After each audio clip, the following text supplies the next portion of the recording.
that I'm so happy to talk today on the topic contemporary literature, perspectives and paradigms. And we are especially going to focus on fiction, and we are problematizing the term contemporary. What is contemporary? So the most important part of my title is what is contemporary? And the question is that, can we call the present time when we live, where you and I live, can it be contemporary? Or is it that the contemporary we mean in the title? Or what is the time we believe in now? What is the time we live in now? And is it postmodern, or is it post-millennial? So here, when I tell you contemporary, I mean the fictional paradigm or the fictional trajectory that came after Second World War, because Second World War is a very crucial point of departure when we look at the history of English literature, especially fiction. It will be called a kind of a paradigm shift. Paradigm, paradigms change. When I use the term paradigm, paradigm is a very loaded term, I have borrowed this term from Thomas Kuhn, whose book, The Structure of Scientific Revolution, talks about different paradigm shifts in the history of thought, in the history of philosophy, in the history of human evolution, in the progression of human life, in the progression of history. And we have different paradigm shifts. We have different different paradigms and paradigm shifts. So postmodernism is a new paradigm, kind of a new pattern, and it opens a new world with different value systems, with different discursive practices, with different thought processes. And remember, though the term postmodern is a term coined by Arnold Toynbee as a historical term, or a particular to denote a particular point in history, it has its effects upon, philosophy, culture, literature, theory, and so on. So in literature also, we have the reflection of the postmodern philosophy. So I take contemporary as a historical point, which synchronizes with postmodern theories, postmodern fictional practices, postmodern narrative conscience, and so on. Now, when we come into a new paradigm, one thing that we should keep in mind always is that when paradigm changes, the perspectives change. See, enlightenment is a paradigm, for example, and that paradigm brought about certain perspectives in writing, in thinking, in philosophy, in culture, and so on. Especially when we are talking about literature now. So the writing practices change when a new paradigm is set. So a new paradigm brings about new perspectives in writing. Now, every one of you really agree that reading is an important component in developing a better self of ours, right? And not only that, consuming content, especially in fiction and poetry, it kind of sharpens your intellect and builds your knowledge set, right? And we may generalize it like the more you read, the more you find yourself. Okay. And about fiction, fiction helps you understand other people's perspectives, right? When you read fiction, you are seeing the world through a character's eyes. It's all about different perspectives. You see, a novel is actually a space for different perspectives. In general, we can say that fiction is a kind of an alternative space. It gives you a platform for alternative perspectives. Okay, and watching a character interact with the world around them is, powerful. And yeah, fiction runs deep into the realms of psychology and philosophy. It explores and uncovers paradigms. And it allows you to understand perspectives you have never seen before, both psychological and physical. And when you read fiction, you can be someone you'd never otherwise have a chance to become. Maybe another gender, another age, someone of another nationality, of another circumstance. You see, you can be an explorer, a scientist, an artist, or a what do I say, young beauty, or even a prodigal, or a single mother, or even an orphan cabin boy or soldier, or anything. And here, I would like to quote Richard Rorty from his Contingency, Irony and Solidarity, where he says, listen to the quote, it says, fiction like that of Dickens, Olive Screener, or Richard Wright gives us the details about kinds of sufferings being endured by people to whom we had previously not attended.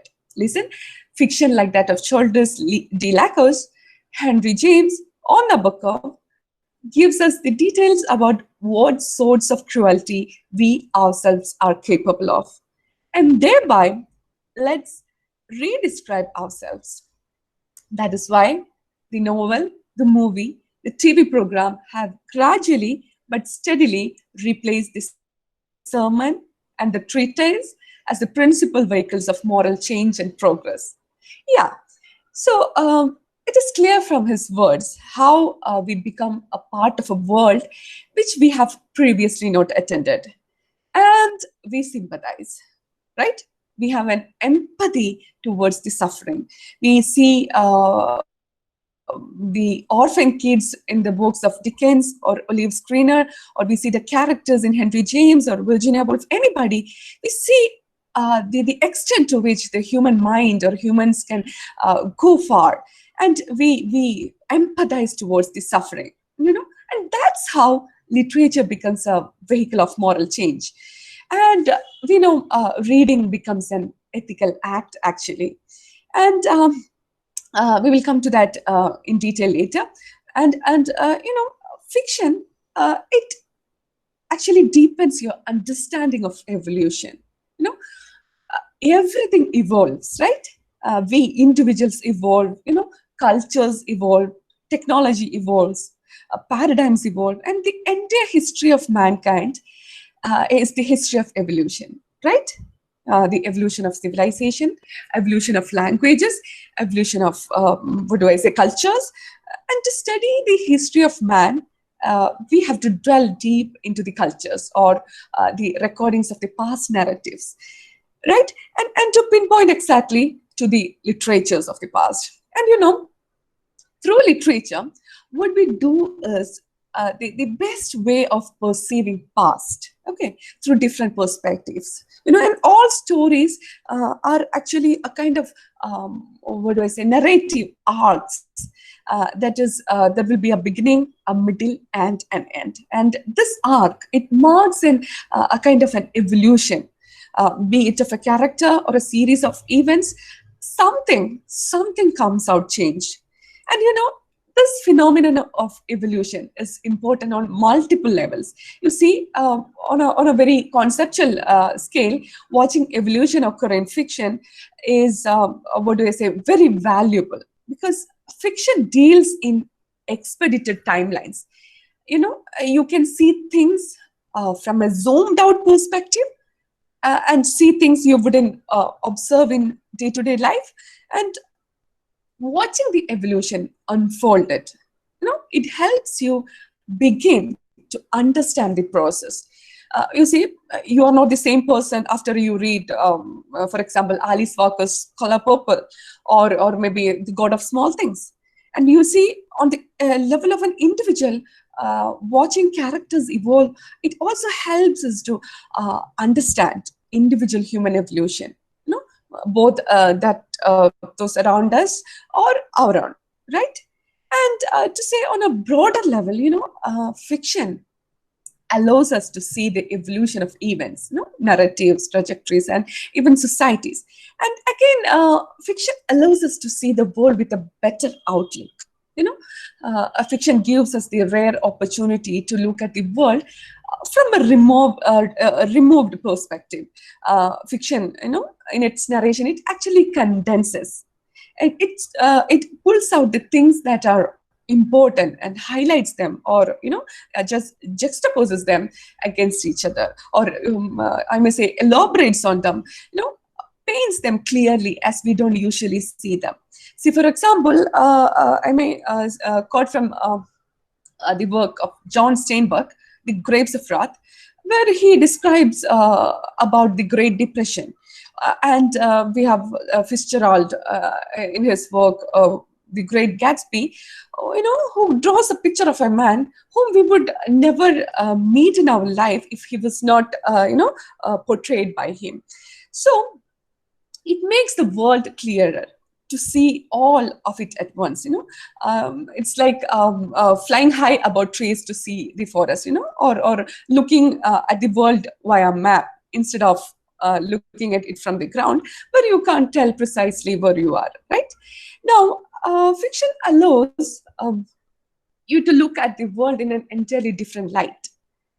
When you when you read fiction, you are looking at the world through someone else's eyes, right? It could be argued that this is true of all writing, even in all forms of communication, but fiction does something unique that all other forms cannot. It takes us inside, inside the mind and the perspective of the character. We are seeing a world defined on their terms, their metaphors, which is used to describe their surroundings or their context for events, their perspectives on happiness and relationships. Understand? So we see world through the eyes of, for example, the eyes of Rahel and Esther when we read God of Small Things. And again, the same world through the perspective of Valutta or Ammu or Baby Kochama or anybody, right? And looking at the world in different lights is one of the most vital things one can do in the pursuit of growth. Our perspectives are somewhat limited. Do you remember those famous lines from Benjamin's Aad Jeevitham? He says, "Naam anubhavikatha jeevithangalellam namukku verum ketta kathakal matramanu," right? So our perspectives are limited, but they are constantly evolving. When we look at the world through someone else's perspective, we try on the elements of their paradigm. And when we find something we like, we adopt it and make it our own. And, in doing so, our own paradigm grows.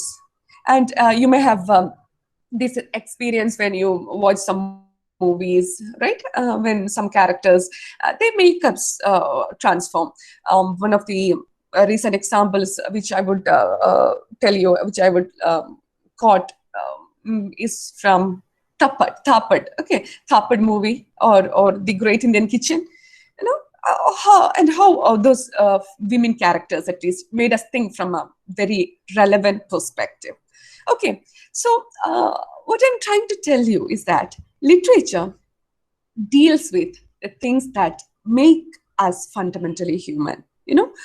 Conflict, passion, love, lust, fear, hatred, everything. The things we crave, the things that move us most. Literature makes us feel, and that feeling makes us better humans. So we may say that fiction is ultimately a parallel space of possible worlds. So if you ask me for a single definition of a novel, I would tell you it's a space of perspectival multiplicity. And one more thing I want to tell you is, I told you about paradigms that change, paradigms that shifts. In order to shift a paradigm, we need to narrativize. Only in the presence of a continuation of a narrative, a new paradigm would emerge. Life continues, which means the narratives about the life continues. When a particular paradigm continues to be there for such a long time, a new paradigm is born, which means a new perspectival narrativity takes place. Narrative changes. That's why we have different stages of English literature, right? The writings of Romantic period is entirely different from that of the Neoclassical age. And, the Victorian literature is entirely different from the modern period. The themes, the subject, or the style of narration, motives, it entirely changed from that of the earlier periods. So the paradigm shift happens, and even take the case of theory. Even theory came and got established after altering or totally negating the previous ones. Even it is Marxism, feminism, structuralism, post-structuralism, they all are a part of paradigm shifts. So today, my talk is going to focus on the narrative perspectives in the contemporary paradigm, the paradigm that came after postmodernism or with postmodernism, the space of narrativity, or the perspectives we find in narratives. I told you that fiction is a space of narrative in general, and postmodern fiction is a space of perspectives with multiple narrative space, or narrative with multiple perspectives. And in postmodern fiction, the solidity of the truth gets flexible.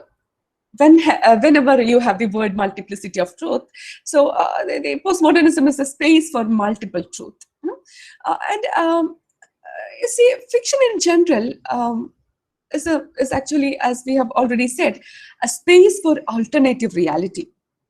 As I told you, fiction is born when reality could be changed. No, it's a very general statement. Fiction is born when reality could be changed, and when alternative truth could be there, when parallel lives can be there.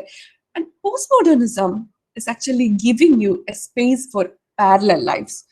Postmodernism is giving you a space for multiple truths or provisional truths, and fiction becomes a space for different truth. And postmodern fiction beautifully is giving you, or contemporary fiction is giving you a space for multiple truth. That's a paradigm for multiple perspectives. And please think about the statement: fiction was born when reality could be changed. And today we are passing through different truths, multiple voices. So we need a fiction that can contain different truths, truths with multiple origins and multiple destination. So when we deal with novel, and the question of why novel or why fiction, see, fiction, as we have already said, is a space of our imagined life, for our conceptual life. So all this conceptual life can be actualized in fiction. So in a postmodern scenario, a kind of an Eurocentric aesthetic can be completely deleted, and then aesthetic of multiplicity, multi-ethnicity, or aesthetics of the margin or the multiculturalism came into being, and fiction got completely dominated by a democratic space. Fiction itself is a democratic medium, unlike epic. Epic is aristocratic, whereas novel is democratic. And still there was Eurocentric values in novels, but the postmodern space, there was a beautiful transition to a very democratic space, and that inclusively accepts all the truths and different value systems across the world, across the globe. So please note the point that fiction is democratic, whereas epic is aristocratic. Now, the quality of novel to represent is also important. It gives voices to the multiples. The quality of being polyphonic or representing multiple voices is the uniqueness through which fiction represents reality. And now I will tell you about the novels that I'm planning to talk about, and why I included them in my talk today. The novels that have the common features that could be summed up like the features of their the metafictional aspect, or the unreliable narration, and self-reflexivity, and also intertextuality. And all these features come as the distinct traits of the postmodern narratives, which we are going to discuss in the coming slides. And now, you see, in these narratives, we can see a certain thematic and formal experimentations. We see certain recurring themes. So, for example, in post-colonial literature, you may see the features like rewriting. Okay. That is the rewriting of the canonical text. For example, you may have read the book White Sargassy by Jean Rice, where she rewrites Charlotte Bronte's Jane Eyre. And we actually reread, the colonial narratives. We reread them. Even we have today the post-colonial reading of Shakespeare's Tempest. You may have heard, right? So we have different kinds of the elements of diaspora. Diaspora means a deep longing for homeland, and there is this question of cultural identity, especially in the African writers. I mean, in their works, we can see the major theme of cultural identity. They celebrate Blackness. They celebrate their culture, and they even write back to the empire. Writers like Jinan T.K, Cognise-Logue, or Wole Soyinka, and many others. They celebrate their Blackness. They celebrate their culture, and there is this important aspect of counter discourse, where we say it's not like what you have. To the colonists, we say it's not like what you have written about us. This is the perspective of ours, and we think like this, and this is our perspective. And it establishes, or what do I say? It altogether it questions the existing discourses, and thus it helps in breaking stereotypes.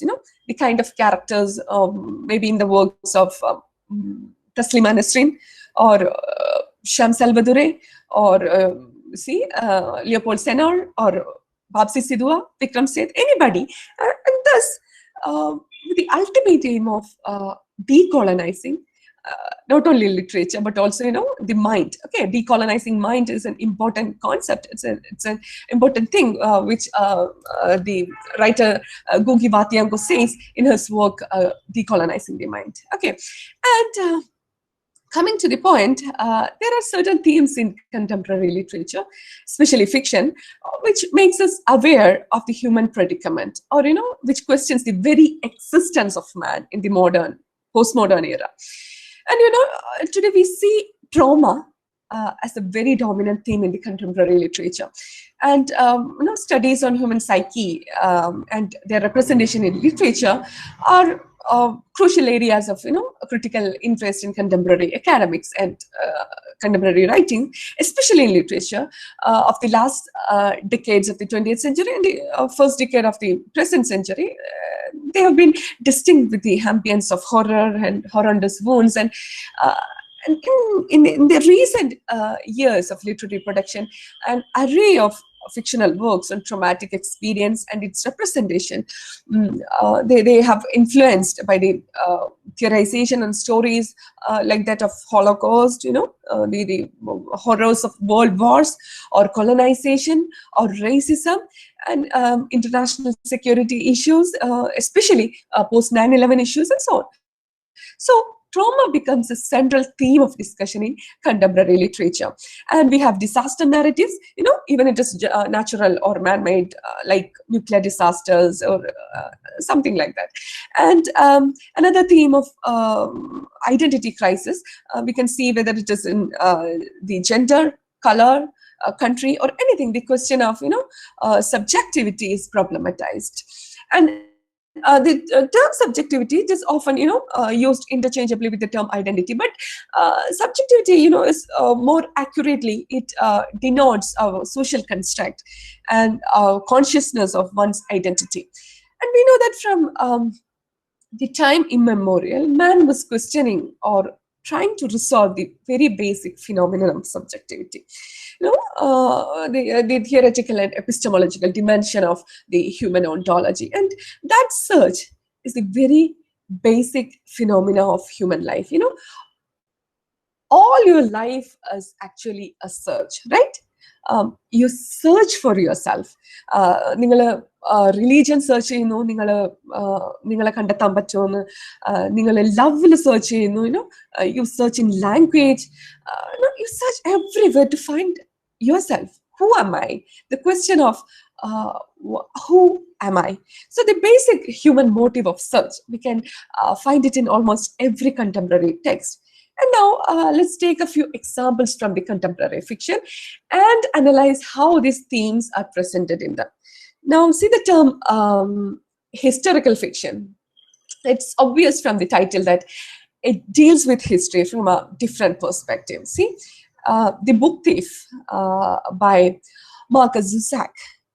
That's a very interesting work. It actually revisits Nazi Germany during World War II. Okay, it was published in I think 2005, and the interesting thing about this work is that the story is narrated by death. Okay, and we have the main storyteller, Death, who is telling us the story of a character, Liesel Meminger, and she's a character. She's a girl who lives in the Nazi Germany, and we see the themes of mortality and life, and it is actually about a notebook, okay, in which Liesel writes about the trauma and the pain she suffered during those war years. And this book, that book where she writes about her life, that is taken by the narrator, okay, that is Death.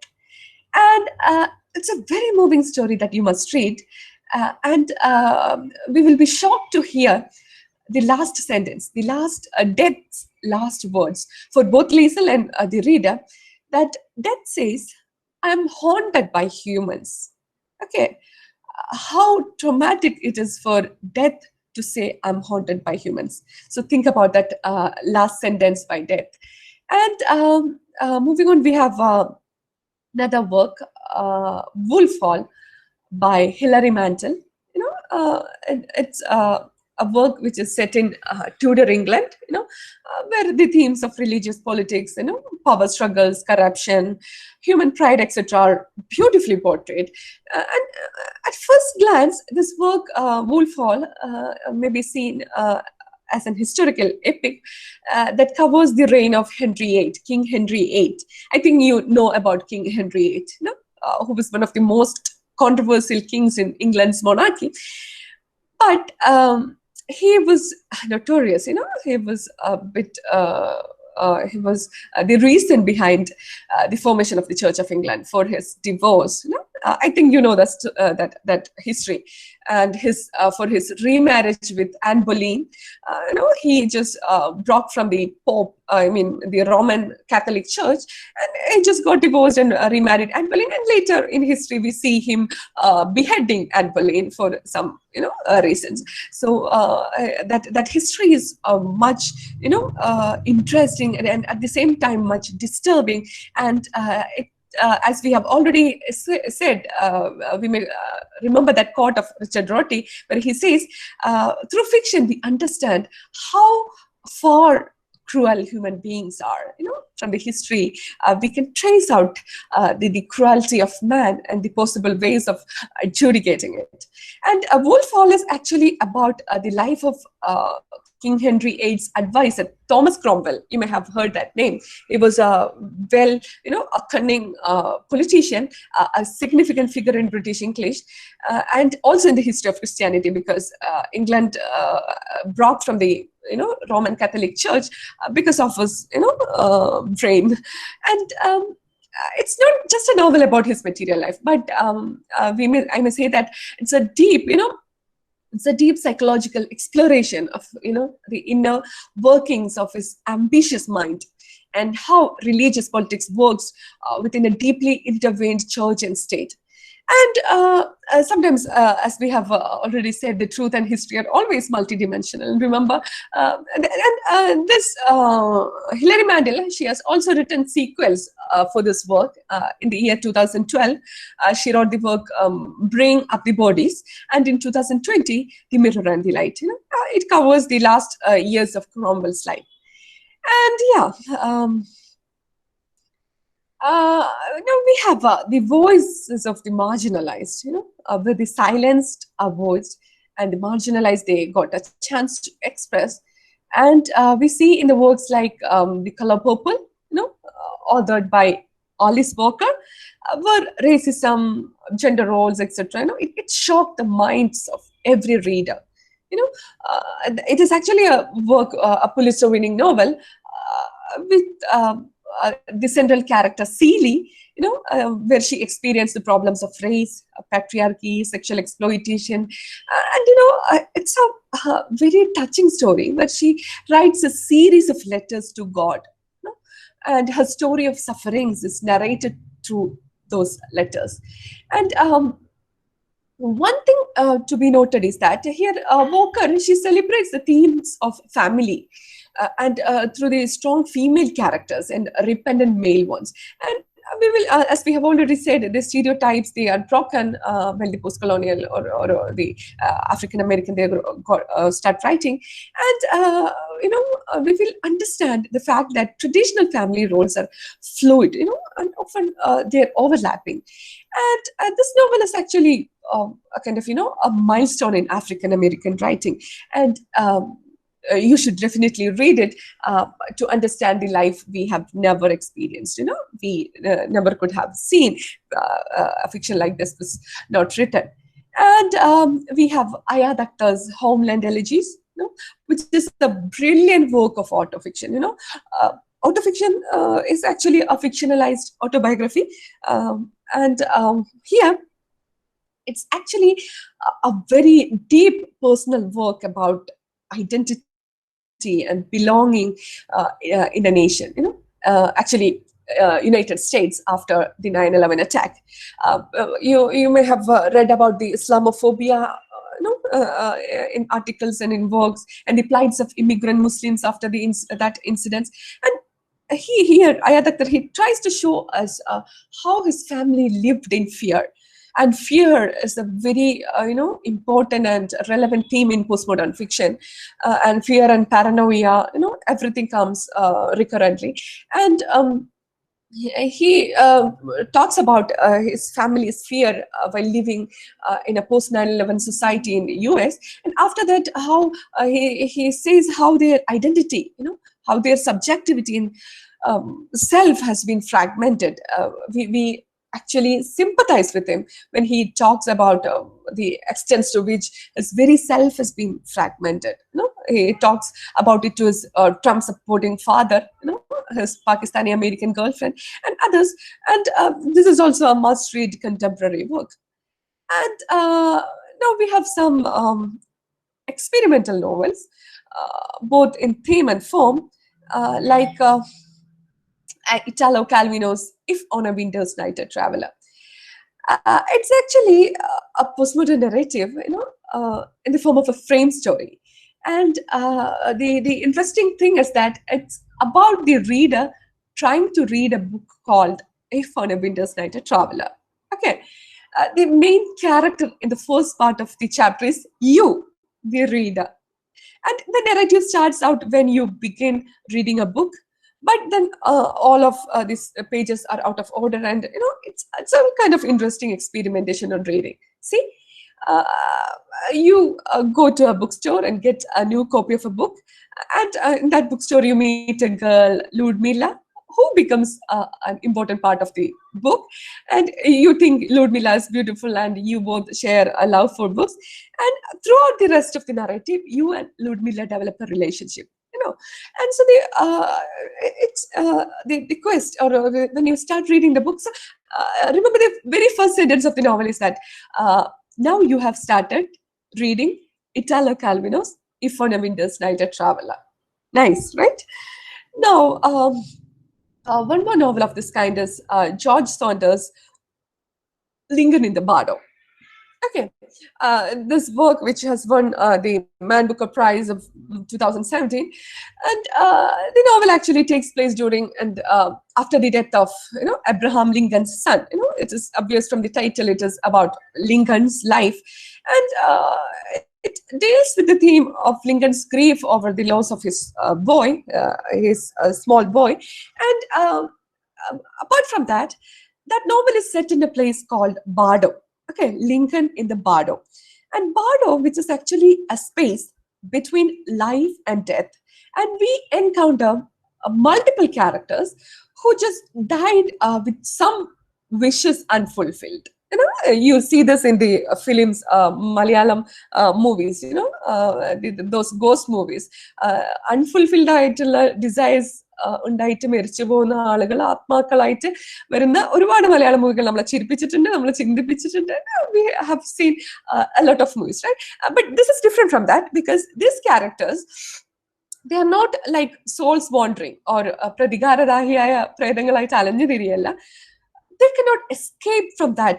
They have an inescapable, they are trapped in an inescapable situation because there is something in this world that they are longing. It's very interesting. The first character we read in this work is actually an old man who just got married to a very young, beautiful girl. And at the night of their decision to consummate, he dies by a severe blow on his head. He dies on his first night, I must say. And what is more tragic than that, right? And okay, now we see fiction with deep psychological turbulence, where narratives or the characters, they narrate the trauma of their existence. And we have Shaggy Bane, the 2020 Booker Prize winning novel, which towards first novel, and maybe we can place it in the what do I say, the literary lineage of James Joyce Dubliners. And this novel, it tracks a mother and a son as they search for social mobility and freedom in the place called Glasgow, a working class society. And it talks about the trauma or the family battles against alcoholism of the mother, Agnes. And there are the themes of sexual taboo and the trauma of being trapped in constraints of domesticity. And everything in this novel hurts us, hurts the very conscience of the reader. And, the disturbed plights of the Shaggy. And, here it is at this point that we realize that fiction has got an ethical dimension. We empathize with others. And, yeah. And we have another work which may be much familiar to you. Kite Runner by Khalid Hosseini, which we may call as a contemporary classic. And I think many of you are familiar with the themes or the kind of plot in the work. It is all about the childhood trauma of the central character Amir and Hassan. And it's also about it also explores the political, social, and cultural systems of Afghanistan and Middle East. And I must say that the novel, it delves deep into the themes of the right versus wrong, and the nature of evil, etc. And I think we can wind up by mentioning a few more novels in the post-apocalyptic fiction, like The Road by Cormac McCarthy, where it is a journey of a father and a son through the southern part of America, which is shattered, which is fragmented, nuclear disaster, nuclear wars, and how they survive. How they try to overcome the trauma of being in a world which is fully perished. And we have works like Fahrenheit 451 by Ray Bradbury. And this is also a post-apocalyptic work which talks about a society, a dystopian work which talks about a society where the books are being burned. Think of a situation where the books are being burned by the state for making people, a little bit more, or the surveillance of the state more easier. And the protagonist,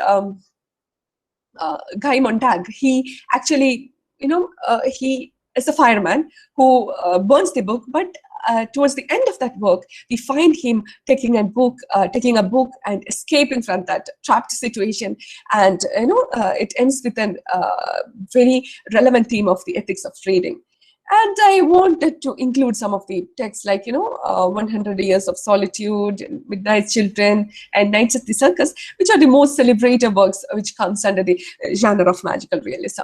And I think these titles are at least familiar to some of you because 100 Years of Solitude and Midnight Children are the most, read, most celebrated, most, interesting works of fiction in the whole history of world literature. And Yeah, to conclude, since we are in a digital era and also a pandemic era, the importance of digital reading is increasing day by day. And we have the genre called digital fiction. And, as today, the book is secondary to the computer monitor. Reading, a spoken human language comes after exposure to binary codes, right? And when I ask my students to read something, they immediately reply, "Mr. PDF key." They say, "Mr. WhatsApp PDF key." And I think they don't even remember about books which we used to carry in our hands. And a significant portion of current publications of text are available, either only online or some combination of online and offline publication. And there are many types of digital literatures, such as hypertext, visual poetry, interactive poetry, code poetry, uh, and remember, digital fictions are different to ebooks because they are born digital. That is, they would lose something of their aesthetic and or structural form and meaning if they were to be removed from the digital medium. For example, they may contain hyperlinks, moving images, or mini games or sound effects, or further, unlike ebooks in which the reader moves from one page to another in a lineage fashion, in many digital fictions, the reader has a role in constructing the narrative, either by selecting hyperlinks or by controlling a character's journey through the story world. Digital fictions are therefore, they require that the reader interacts with the narrative throughout the reading experience. Some of the text you can see on the slide. And yeah. Uh, and a finest example of digital poetry you can see on screen, which when you may have assumed as a QR scanning code, but actually it's a poem. It's a poem by Genko Kulan, and I hope you enjoy the poem. And thank you.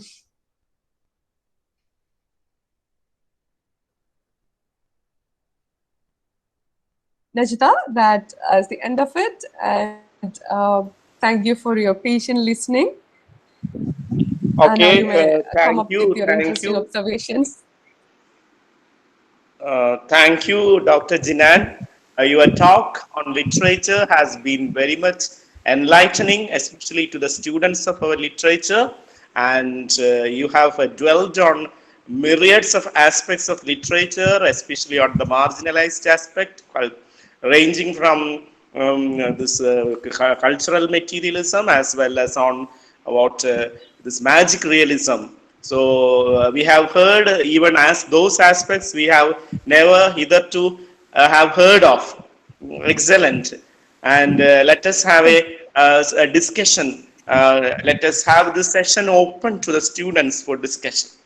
Okay.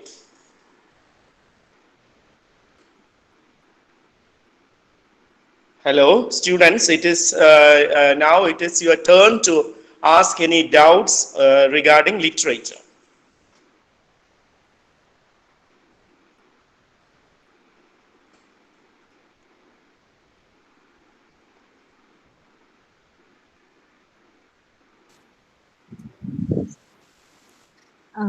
Thank you, Jinan. And if you don't have, yeah. It was really a wonderful session, and of course, that's just budget from you. And regarding the, as you mentioned, the students these days, yeah, whenever we tell them about these books or something like that, yeah, these days they are talking about the audio books. So, how are we going to educate them to only the books that they are themselves doing such audio books? How are we going to experience the magic of the books? I think your voice is a bit, it's not much clear. In that case, let Yeah. me type it Yes, here in yes. the chat box. Yeah. Okay, fine. And no, now it is audible. You may,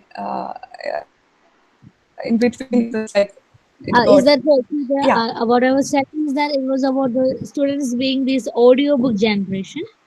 I mean, they Yes, are yes, of listening course. to Yeah. audiobook. So how are we Yeah. gonna experience them the wonder of the books? And do you have any tips or something like that? It's not like that we give them tips. I know maybe that is also a paradigm shift that we have discussed now. It is an inevitable, the time requires it, and we are inevitably changing or adapting to the needs of the time. And maybe I have seen students who can read for hours online, like the screen reading, which I cannot. I take print of every book I get online because it's not possible for me. But they adapt. They can do that. Even my students, they are very keen, or they are very much interested in listening to the audio lectures than reading, because that is comfortable for them. And we shouldn't ask them to, or we shouldn't compel them to read books or the printed books, because the things are changing. We never had a thought of an era which we would be talking, or which we would be sitting at our homes and talking like this. But we have adapted. We have, this has become normalized. This is the new normal now. So things will be like the paradigm shifts. They'll be adapting, and we don't know what things that are awaiting us in the future. But the digital reading, up to somewhat, up to a certain extent, it still preserves the kind of essence of the kind of the element of, or the value of reading. I think so. Okay, yes. Okay, Jinan. I have already mentioned that your talk on literature has been very much enlightening. You have encapsulated in your talk many aspects of literature, the traditional concept of literature, and the concept of the marginalized section of society, as well as this post-colonial aspect of literature. And in short, your talk on literature enabled to see that literature enables us to understand others, and even enhances our sympathy towards others. Thank you very much for your ennobling speech. So it is now my pleasure to invite Dr. Shamshir Babu, the Assistant Professor of English, to express vote of thanks. Hello, warm good morning to one and all. On the behalf of Department of English, I would like to extend our gratitude to Professor E.P. Imbichikoya sir, our respected principal, for his support and enthusiasm on conducting high academic and activities in the campus. Thank you, sir. I would also like to extend thanks to Dr. Shaini, IQAC Director, SAFI Institute of Advanced Study. And I thank Dr. Jinan for wonderful and energetic talk this morning. There is no greater way of celebrating World Book Day other than talking about books in different genres and of different paradigms, as you put it. So thank you very much for enlightening us to the contemporary fiction, to the world of contemporary fiction. Thank you very much for accepting our invitation, and we would definitely like to see you in our campus physically as and when we are ready to conduct such programs in the future. So thank you once again. Yeah, and I thank all my colleagues in the Department of English and from other departments of SAFI who have joined from various places. And I also thank the participants, students, all the participants and all the students who are here, and the participants from outside SAFI Institute for making this program a grand success. Thank you one and all. Thank you very much. Okay then, let us have the session declared wound up.